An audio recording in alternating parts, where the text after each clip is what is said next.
abordar, mapear de forma muito clara qual foi o espectro do alcance da ditadura militar brasileira, não apenas no que se refere à questão espacial, né, às regiões do Brasil, mas também a questão material substantiva sobre esses tipos de perseguição. Isso eu acho que faz parte desse acúmulo nosso de perceber que a ditadura ela prejudicou amplos espectros sociais brasileiros para muito além das graves violações aos direitos humanos, e ter consciência disso é parte do nosso processo de fortalecimento do Estado de Direito, para que a gente crie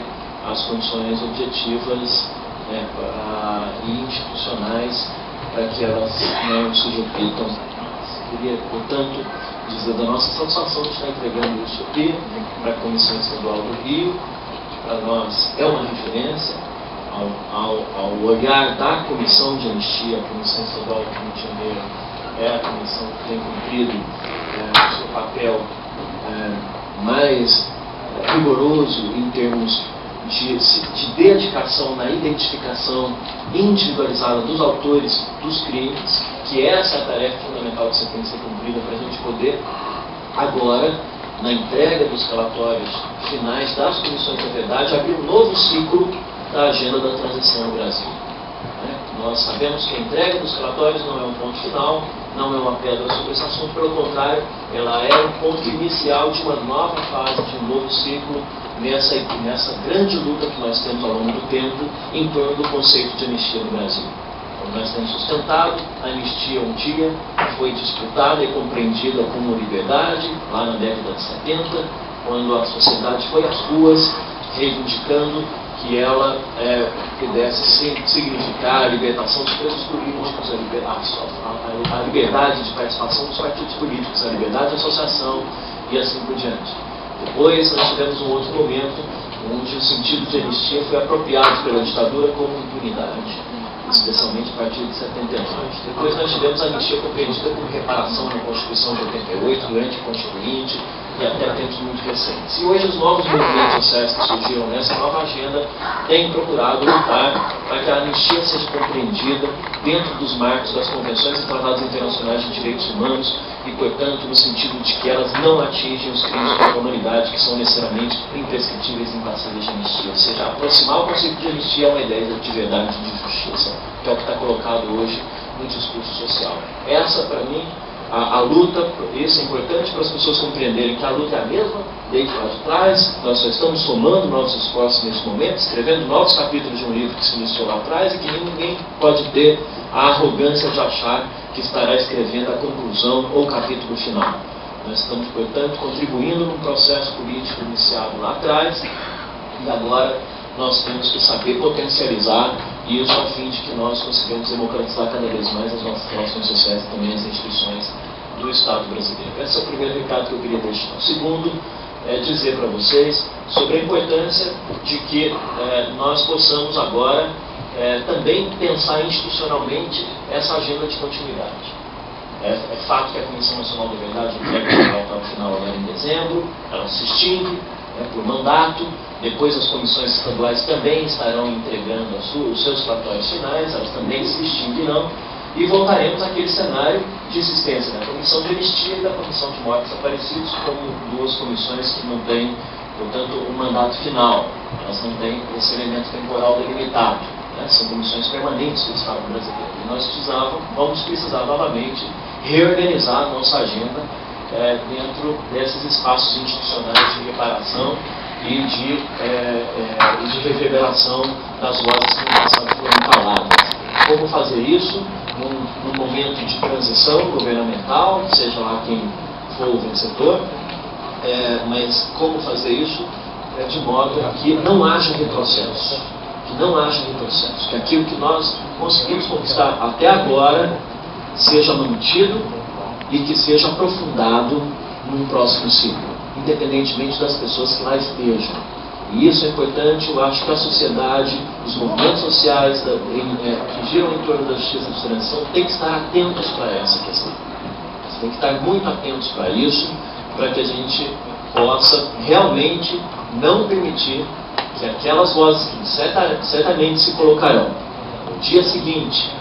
por exemplo, eu não tenho dúvida disso, os nossos grandes jornais, no dia seguinte da entrega do relatório da Comissão da Verdade, dirá: bom, agora está feito, foi feito a Comissão da Verdade, muito bem, agora vamos olhar para o futuro, esquecendo do passado. E como combater esse novo discurso, amparado ainda nas velhas teses da conciliação, da pacificação e do esquecimento. Como fazer isso? Acho que a sociedade tem que estar atenta à formação de equipe de governo no próximo período é determinante para essa tarefa. É muito bom saber que nós teremos, certamente, no Congresso Nacional, pessoas como o Ati para representarmos dentro dessa pauta lá dentro, para dar voz para todos nós dentro do Congresso Nacional, que é um espaço relevante e fundamental para esse enfrentamento. Porque é pelo espaço da democracia que a gente consegue avançar. Então eu queria registrar isso. Acho que nós temos que estar com essas duas coisas em mente, muito articulados.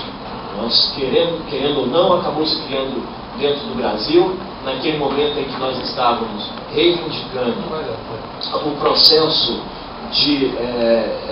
instalação da Comissão da Verdade, e que isso era fundamental, né, e foram sendo criados comitês sociais no Brasil inteiro, que essa rede permaneça unida e articulada para, nesse próximo ciclo, fazer reivindicações no sentido de se avançar e aprofundar ainda mais essas conquistas. Muito obrigado a todos. Espero que a gente possa, a partir desse primeiro relatório, é só um primeiro, depois chegar a novas conclusões e novos estudos em outros momentos. Muito obrigado.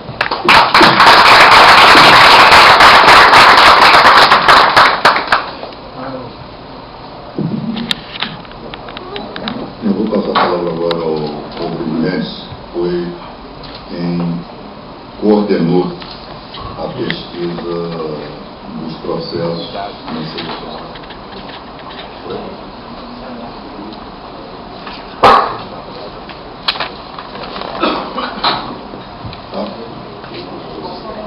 Então tá bom. Eu vou passar a palavra então para a minha anteriormente, complementando a nossa mesa, o vereador Barroso, coletivo agora. Boa tarde, companheiros e companheiras, companheiro Adinho, nós do coletivo RJ, Memória, Verdade e Justiça, nos sentimos muito honrados pelo convite para participar desse evento, ao mesmo tempo que atingimos um conjunto da sociedade brasileira. Significou um verdadeiro aborto, digamos assim, de todo um processo de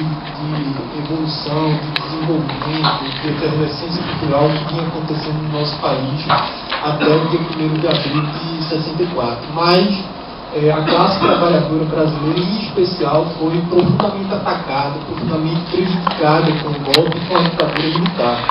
Porque a ditadura significou para a classe trabalhadora, para a classe operária brasileira, a interrupção do processo de arroxo salarial, que teve repercussões seríssimas na qualidade de vida da população brasileira. Os trabalhadores do campo foram especialmente perseguidos e sofreram profundamente com a ditadura militar, de maneira que vários pesquisadores, alguns historiadores consideram que os números oficiais em relação à repressão no campo talvez jamais serão conhecidos de maneira exata, porque se deu de uma maneira tão extensa, não apenas pelo aparelho de repressão da ditadura, mas também pelos aparelhos de repressão dos latifundiários, que realmente tem que ser objeto, e acredito que já vem sendo objeto de uma pesquisa importante para que a gente conheça essa parte da história do nosso país. Entretanto, apesar de toda essa repressão, apesar de todas as perseguições que se seguiram ao golpe, à luta e à organização dos trabalhadores, a classe trabalhadora brasileira ela não se acovardou, ela não foi para debaixo da cama, ela continuou as suas lutas. 68 é um ano emblemático dessas lutas, a gente viu a explosão de várias greves naquele ano, protagonizadas pela classe operária, especialmente pelas categorias metalúrgicas, as greves quer dizer, de Contagem, as greves de Osasco, as ocupações de fábrica que aconteceram naquele ano, né, a criação de um movimento intersindical contra o arrojo salarial. Então, tudo isso demonstrou, quer dizer, a disposição de luta da classe trabalhadora, que infelizmente foi mais uma vez atacada com o decreto, né, a decretação do AI-5, que foi um retrocesso naquele movimento crescente, mas que também não significou o fim da luta, né. O trabalho de base se permaneceu, o trabalho de base continuou acontecendo e 10 anos depois, em 68, esse trabalho de base clandestino, subterrâneo, pouco perceptível na primeira vista, deu resultado nas famosas greves metalúrgicas, principalmente do ABC, mas também de outras categorias. Aqui no Rio de Janeiro, por exemplo, os professores fizeram uma greve muito importante no final da década de 70, que também ajudou no processo de aceleração do fim do regime militar. Quero citar aqui uma coisa importante também, que nessa discussão sobre a repressão contra os trabalhadores da ditadura, o papel do general, ministro do Trabalho, Jarbas Passarinho, que também foi ponta de lança dessa repressão. Ele ia para as assembleias de negociação salarial, ele estava de frente, ele cumpriu um papel realmente de ponta de lança nesse processo de repressão, e é bom que a gente nunca esqueça disso, porque esses senhores hoje aí posam de heróis, de homens honrados, de homens dignos, mas na verdade tem todo um passado de serviço, né, na construção histórica do nosso país. Por fim, acho que junto com esse relatório, junto com todo o resgate histórico que vem sendo feito pela Comissão Estadual da Verdade, pela Comissão Nacional da Verdade, pela Comissão de Anistia e por vários outros movimentos também da sociedade civil, entre eles o Coletivo RJ, é importante destacar uma lição fundamental de todo esse processo, de que apesar da repressão, apesar de todas as perseguições sofridas pela classe trabalhadora, a classe trabalhadora brasileira demonstrou durante todo esse processo que nenhuma ditadura é capaz de impedir a mobilização e a luta da classe trabalhadora. Isso é fundamental. Isso aconteceu na ditadura Vargas, aconteceu na ditadura militar, aconteceu em outras ditaduras, em outros países, e essa é uma lição fundamental. Por mais cruel, por mais repressiva, por mais reacionária que seja a ditadura, ela é incapaz de afogar, de destruir, de matar a vontade e a disposição da classe trabalhadora e do povo, né, de construir uma sociedade mais justa, mais digna, mais democrática, mais fraterna. Isso é fundamental porque nos dá a esperança de que dias melhores certamente virão. Por fim, para nós do Coletivo RJ, é importante também essa pesquisa, porque certamente os trabalhadores aqui do Rio de Janeiro que foram de alguma maneira atingidos pela repressão da ditadura devem ter também alguma ligação com o DOPS RJ. Alguma coisa, o DOPS certamente está no meio dessa história, e nós do Coletivo RJ participamos hoje de uma campanha junto com outras organizações da sociedade civil pela transformação do antigo DOPS RJ, que se encontra na Rua da Relação 40, em Museu da Resistência, né? E hoje a Polícia Civil do Rio quer transformar num museu da polícia, que nós sabemos muito bem que história vai contar, e nós estamos nessa batalha para transformar aquele prédio inteiro, 100%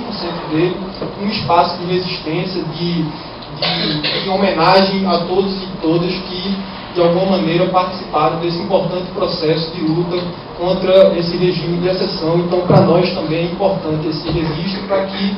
a nossa luta de reivindicação para que o DOPS se transforme no Museu da Resistência se fortaleça. Então, parabenizar a Comissão de Anistia, parabenizar a Comissão Estadual da Verdade por essa iniciativa e nos colocar mais uma vez à disposição para ajudar em tudo que for necessário. Muito obrigado.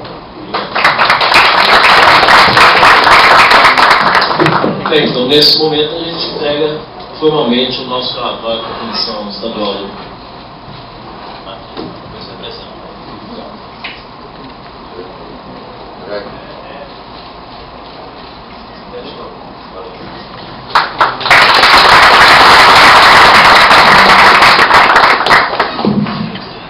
Agora sim eu passo a palavra ao Rodrigo Mendes, que foi quem coordenou a pesquisa, a consulta e a confecção do relatório a partir do manuseio dos processos que integram o acervo da Comissão de Anistia. Nós vamos desfazer aqui porque vai baixar na tela, nós vamos passar para a